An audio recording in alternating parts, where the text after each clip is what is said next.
You learn a lot about a civilization by how it buries its dead.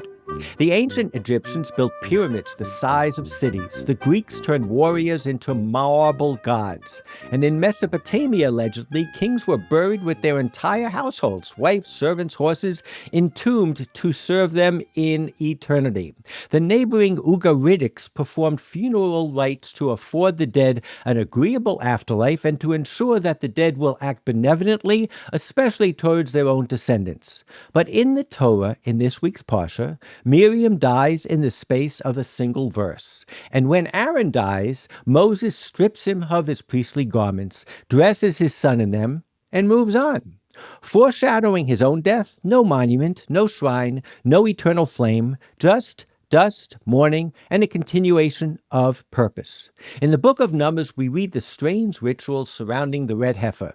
And these are not burial rites. These are exit strategies, rituals of purification that scream, death is not sacred. It is not a god. It's a pollutant, something to be washed off. And here's the surprise. This may be the most radical idea in the entire Hebrew Bible. That we don't make heroes out of corpses, that power doesn't persist in the grave, that the dead are not part of the community of the living. Baruch Levine, the great biblical scholar, calls this the Bible's campaign against the cult of the dead. Ezekiel sees kings buried too close to God's presence and demands their corpses be removed.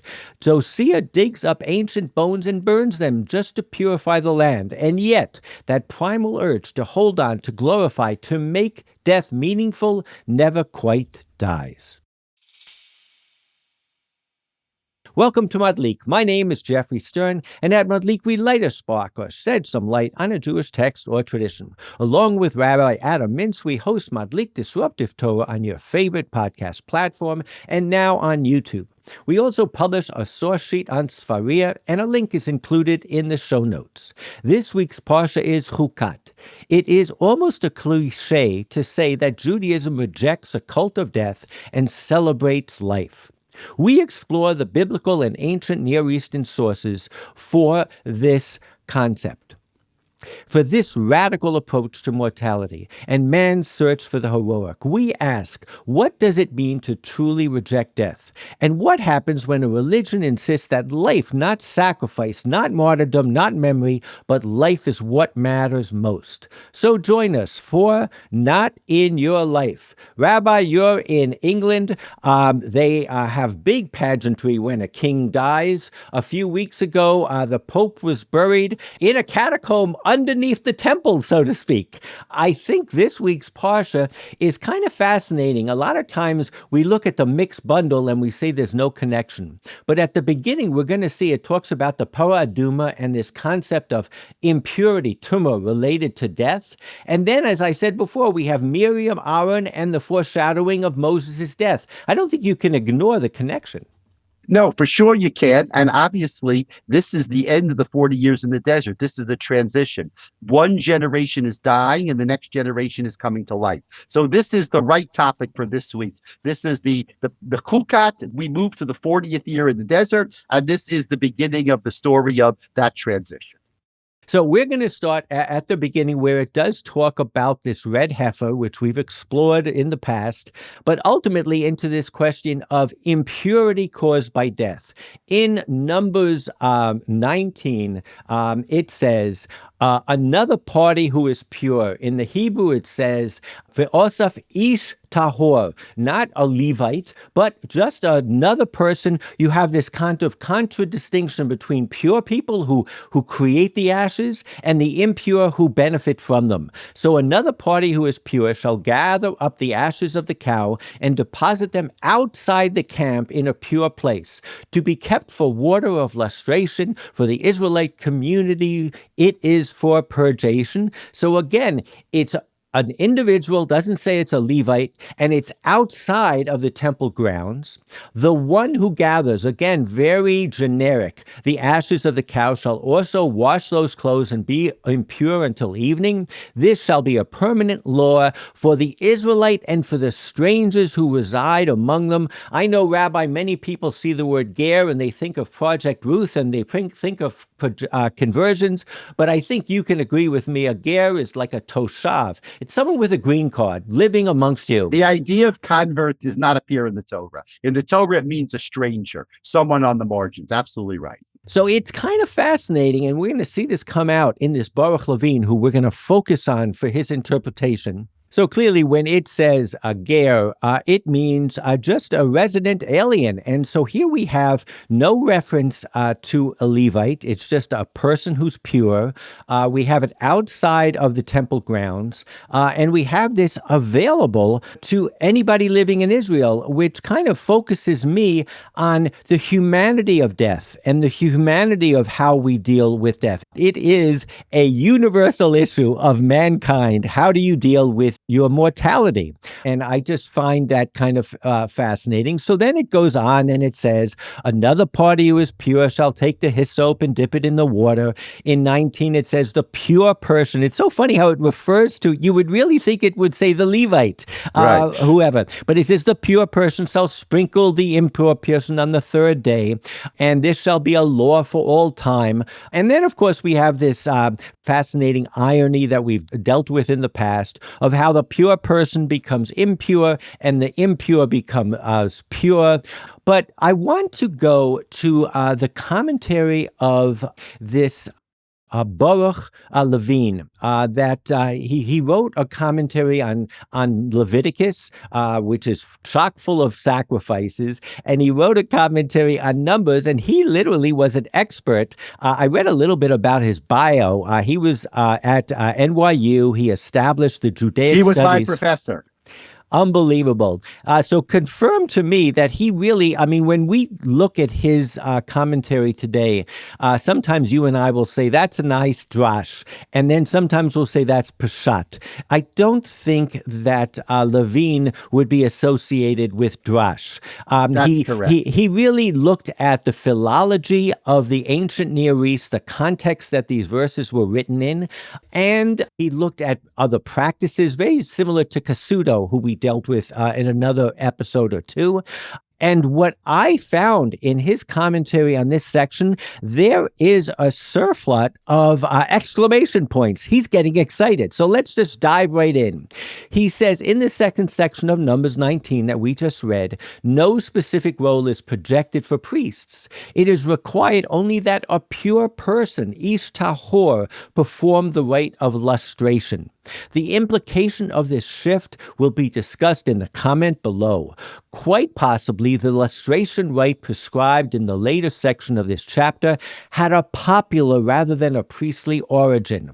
So what he's saying is this is something that was really organic in a sense and very important. And then he goes on to talk about the ger. And again, he says the ger is clearly the alien resident within the Israelite settlement. And true, this is just how people living in the Israelite nation dealt with these issues. And he says two questions are raised by the inclusion of the alien in the requirement of purification.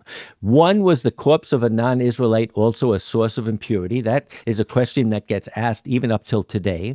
And would a non-Israelite be contaminated by contact with a corpse in the same way as an Israelite? So again, I take this to mean that what we are doing is every religion in the world, Rabbi, I'm going to quote a little bit later a book called The Denial of Death by Ernest Becker.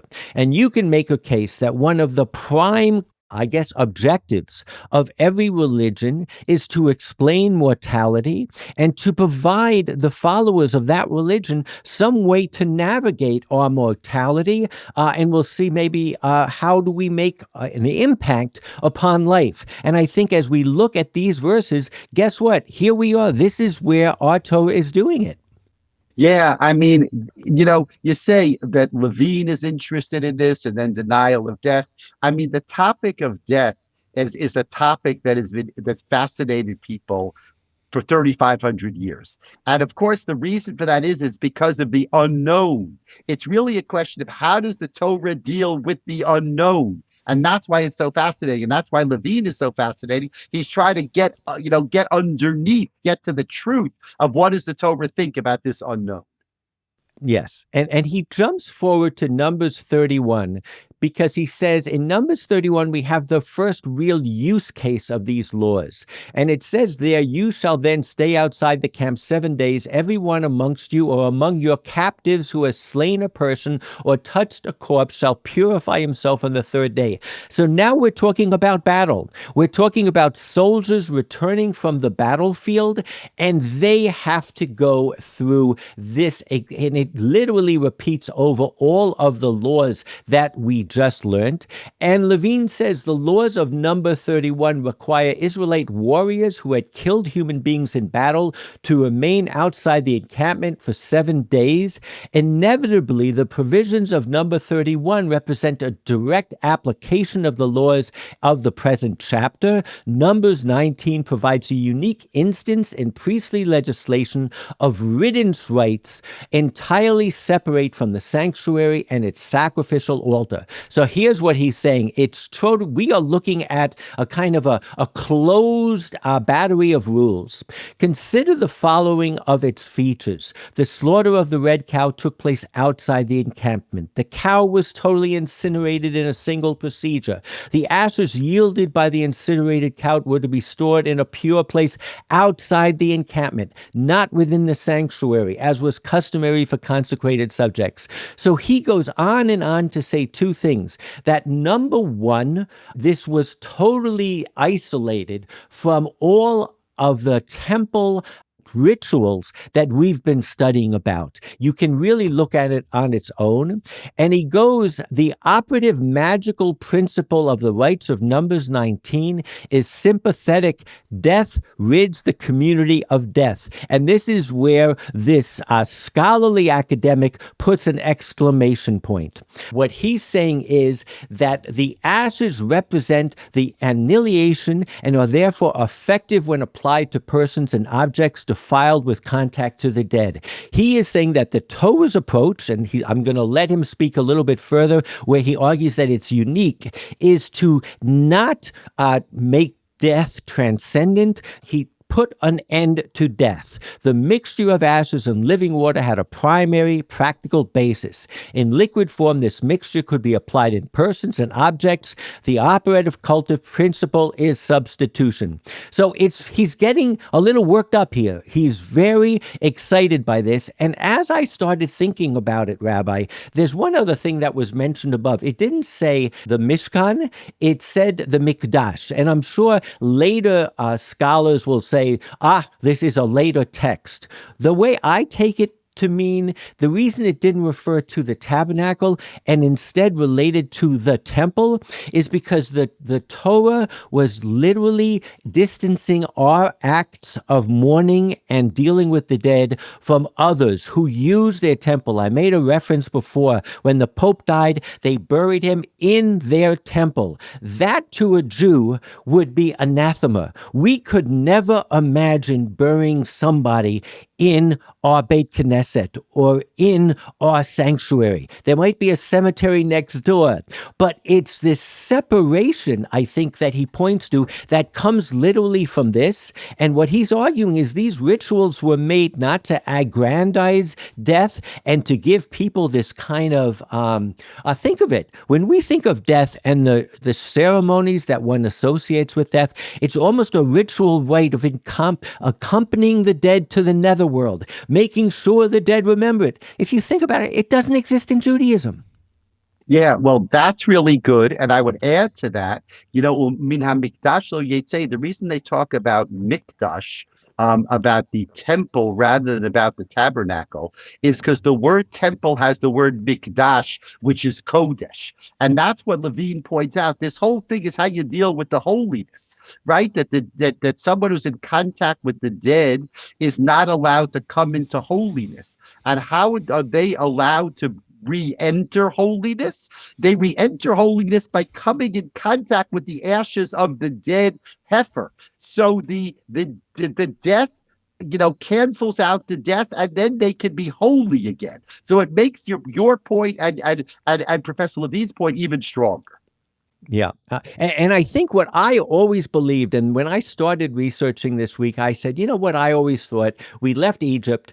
Egypt was all about pyramids. It was all about the afterlife, and the Torah was a rejection of that. The truth is that a scholar like Baruch Levine, he's less interested in Egypt because Egyptology had less of an effect on what was going on in Canaan. But what he's saying is pretty much the same thing. And so he is struck by the fact that the Kohanim, the priests, have no role in this whole death ritual. So not only is the ritual itself made to minimize the importance of death, he says it's a ritual made to stamp it out. The second it happens, you want to get rid of it. It's amazing if you think about it. We're so used to it that we pass over these laws and we don't understand the impact of them. But clearly these laws are saying, schmutz happens, get rid of it. We don't want to talk about death. Let's move on. And then add to that the priest is not involved. And he says Rabbinic Judaism endorsed the same dispensation and said that a normal priest can only defile themselves, and this is up until today, for their own family. And a high priest had no exemptions at all. He could not go to a funeral. I mean, that is a profound statement that we're all aware of, but I think the message gets lost sometimes. You know, he says that Leviticus was aimed at eliminating a funerary role for the priesthood. And you think of funerary, Rabbi, we have funerals today, no question about it. But there's no basis in the Torah. The Torah is only interested in getting rid of death. It's crazy if you think about it. Well, the book of Leviticus doesn't have any stories, any narratives. The one narrative that it has is the death of Nadab and Avihu, the sons of Aaron. So that also is they're challenged by death, right? How does Aaron deal with the death of his sons when he has to serve in the temple? They want to distance themselves from death.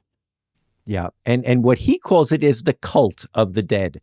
And he says, by their very nature, cults of the dead exhibit two complementary objectives. First, they are aimed at affording the dead what they seek, namely an agreeable afterlife. And I know there are discussions that we've had at other times and are ongoing in academia today. Does Judaism believe in an olam haba? Does it believe in an afterlife? We're not even getting there. We're talking about the rituals that were used at death. And there's no question, there is nothing that we read today that is creating rituals to enable people to pass into the afterlife. The second, he says, is that death cults are cults of the dead to seek to ensure that the powerful dead will not forget the living, will act benevolently rather than malevolently toward them, especially toward their descendants. Rabbi, we have laws against trying to bring up the dead, trying to get the dead to be involved with our lives. It really is, as I said in the beginning, it's a cliche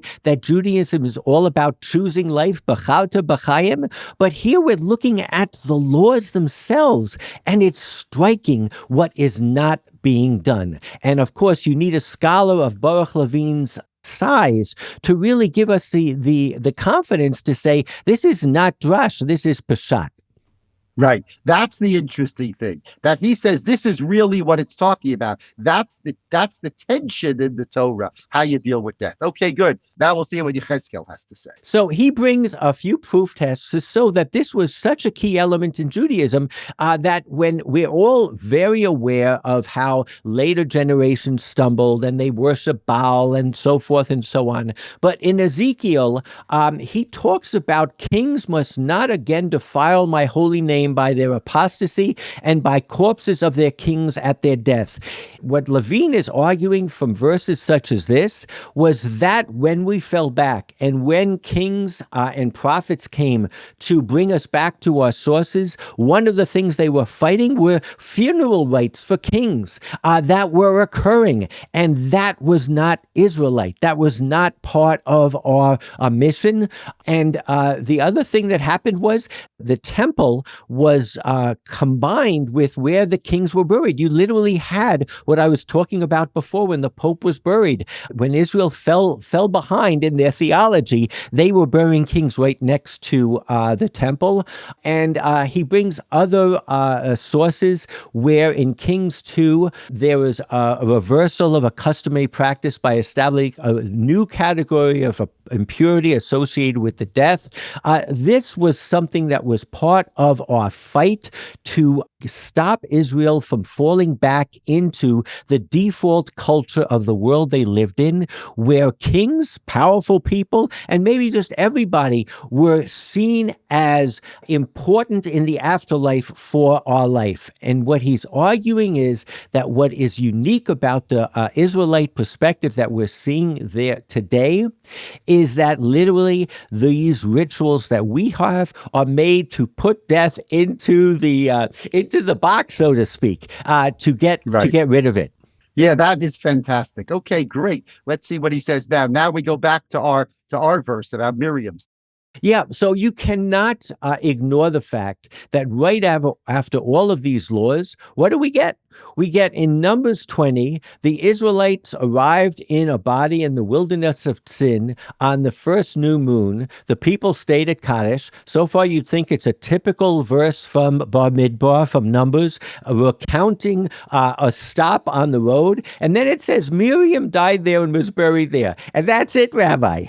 So, of course, if you look at the women's commentary, they will say typical example of the male chauvinism of our scripture, and I think we have to agree with them. But nonetheless, it is very striking in the shortness that it gives to the death of a prophetess Miriam. Yeah, well, and it's even better. It comes literally out of nowhere, right? The previous chapter 19, talks about the red heifer. And then we go back to the narrative. There's no introduction. The next verses talk about what leads to Moses and Aaron's death. And that is the hitting of the rock. But Miriam just seems to die. It's almost as if that's the end of this generation. Like you say, one dies and the next dies. That means the generation is finished and we move on to the next generation. And then we go to 2011. And it says, and Moses, of course, what they do is they say after Miriam died, she brought the well, and the people lost access to water. So they all complained. And famously, Moses raised his hand and struck the rock twice with his rod. Out came copious water in the community, and their beasts drank. But God said to Moses and Aaron, because you did not trust me enough to affirm my sanctity in the sight of the Israelite people, therefore, you shall not lead this congregation into the land that I have given them. So here is where just 11 verses after Miriam dies, we get the death sentence on both Moses and Aaron. And I would like to argue that this gives truly another nuance. It's not simply a death sentence. It's the you shall not lead this congregation. This sense of mission that no one completes their mission. And I would argue that we have to focus, at least this year, in the outcome and not the reason for it. Whatever the reason that Miriam died, when she died, that is between her and God and the writer of the Torah. The same goes for Aaron and Moses. But what's important is that they had a death sentence and they were not going to be there to complete the story. And the important thing was that they were going to, it's almost as if these are directions to leave stage right. Basically, the story continues, you're not going to be part of it. Right. I mean, that I think is important. And there's a lot of material spent explaining why they died. And what you're saying is it doesn't matter why they died in this context. It matters that they died. And that's the transition. That's the beginning of the next series of chapters and stories in the Torah. Good. I like that. So it continues in 23. It says, at Mount Hor, on the boundary of the land of Edom, God said to Moses and Aaron, let Aaron be gathered to his kin. He is not to enter the land that I have assigned to the Israelite people, because you disobeyed my command about the waters of Meribah. Take Aaron and his son Eleazar and bring them up to Mount Hor. Strip Aaron of his vestments and put them on his son Eleazar. There Aaron shall be gathered unto the dead. Moses did as God had commanded. They ascended Mount Hor in the sight of the whole community. Moses stripped Aaron of his vestments and put them on his son Eleazar. And Aaron died there at the summit of the mountain. When Moses and Eleazar came down from the mountain, the whole community knew that Aaron had breathed his last. All the house of Israel bewailed Aaron 30 days. And then the story continues. It is truly amazing, again, if you look at it through the lens that we're looking at, how quickly the transition, it's almost in the most trivial fashion. Take off your clothes, pass the leadership on to your son, go up the hill, be gathered to your people, we'll mourn and we'll move on. It's very striking if you think of it as a Baruch Levine would, looking at the pageantry of what would happen in a similar situation at the death of a high priest or the death of a king in societies in the ancient Near East or anywhere. Yeah, I mean, that idea of transition, right? The fact that he goes up, strip Aaron of his vestments, and put them on his son Eleazar. And, the truth of the matter is, Jeffrey, you started by talking about the Pope. The Catholics know that too. And that is immediately after the funeral, they get all the cardinals together and they choose a new pope. Having a period with no leader is problematic. When John F. Kennedy was assassinated, there's a famous picture of Lyndon Johnson taking the oath of office on the plane back to Washington. That was extremely important, that there should be not a moment where there's no leader. Now, in the case of the United States, it's that we're susceptible. We're not powerful if there's no leader. But anyway, that goes back to the Torah. The minute that he dies, he takes off his clothing. Eleazar needs to have the clothing on immediately. There can't be any period in the middle where there's no leader. I mean, I think from a pragmatic point of view, you're absolutely correct. What's the what is the phrase? The second the king dies, the new king is the new king. Right. So from a transition point of view, I agree with you 100%. And it's interesting to know that here the theology of Judaism kind of corresponds to what is very pragmatic as well, that you do have to transition power immediately. But nonetheless, I will stick to my argument to say that from a theological ritual way, this is still extremely striking. How death is almost, like I said before, put back in the shoebox and you move on. And Levine said before that the rabbinic tradition really mimicked and I would say emphasized this concept. I could not think of a more profound way than in Pirkei Avot 2:16, where it says, Rabbi Tarfon used to say, it is not your duty to finish the work, but neither are you at liberty to neglect it. This iconic phrase, Lo alecha hamalacha ligmor, v'lo ata ben chorin levatel mimena. It was this very fine line that I think these rituals were able to do with not aggrandizing the death and not belittling life. In other words, the approach that we're seeing here today, it's not trivializing death, but what it's saying is it's not yours to finish. And I think that's what God was saying to Aaron and Moses. He didn't say you're going to die. He says you're not going to finish the mission. You're not going to lead them. And I think what becomes then eternalized is the mission. What becomes eternalized is the endeavor, the experiment, the model of what we're building, the society that goes on.